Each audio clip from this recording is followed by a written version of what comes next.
Halo semua, saya Lady Trialdi. Dalam beberapa video ke depan, saya mengajak kita kembali belajar matematika dasar untuk melakukan analisis ekonomi sederhana. Kali ini kita akan fokus pada dua jenis analisis ekonomi, yaitu analisis statik dan analisis statik komparatif. Apa yang dimaksud dengan analisis statik? Dalam ilmu ekonomi, analisis statik digunakan untuk mengkaji keadaan ekonomi pada satu titik waktu tertentu. Pendekatan ini tidak mempertimbangkan perubahan atau dinamika yang terjadi seiring waktu. Fokus utamanya adalah pada keseimbangan atau pencarian titik keseimbangan saat ini. Contoh analisis statik dalam ekonomi adalah analisis permintaan dan penawaran di pasar. Pada tingkat harga tertentu, apakah terjadi kelebihan permintaan atau penawaran di pasar misalnya? Lalu, analisis statik juga digunakan dalam hal penentuan keseimbangan pasar saat ini.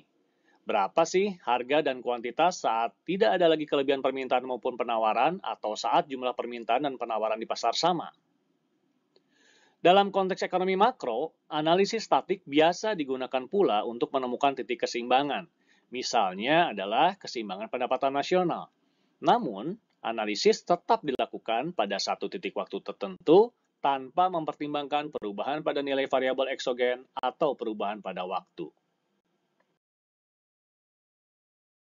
Berikutnya, apa yang dimaksud dengan analisis statik komparatif? Ada kata komparatif di sini yang berarti kita membandingkan sesuatu. Dalam hal ini, yang dibandingkan adalah dua kondisi statik atau dua titik keseimbangan. Titik keseimbangan ini dapat berubah karena ada perubahan dari luar atau perubahan pada parameter eksogen. Melalui analisis statik komparatif, titik keseimbangan yang baru juga mungkin dapat ditemukan. Bayangkan misalnya di pasar terjadi kenaikan pendapatan konsumen, variabel di luar kuantitas dan harga. Dalam ilmu mikroekonomi, kalau pendapatan naik, biasanya permintaan konsumen juga ikut naik. Terus, apa yang terjadi dengan kuantitas dan harga keseimbangan? Pasti berubah kan? Nah, efek perubahan ini yang dianalisis dengan analisis statik komparatif. Kita berusaha mencari tahu bagaimana kenaikan pendapatan itu dapat mengubah keseimbangan kuantitas dan harga di pasar.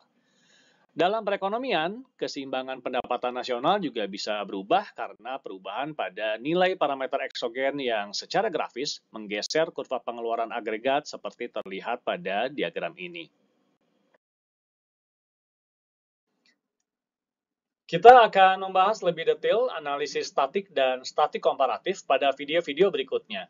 Lingkup pembahasan dibatasi pada dua konteks ekonomi, yaitu konteks keseimbangan di pasar barang dan jasa, serta keseimbangan pada pendapatan nasional.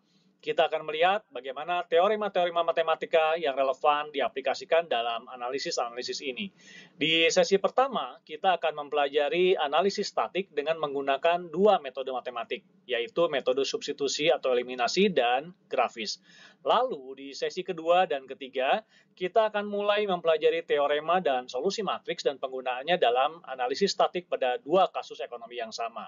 Pada dua sesi terakhir, kita akan fokus membahas analisis yang kedua, yaitu analisis statik komparatif. Di sini kita akan mempelajari teorema-teorema kalkulus derivatif dan pengaplikasiannya pada analisis ekonomi statik komparatif dalam sistem persamaan yang spesifik dan general.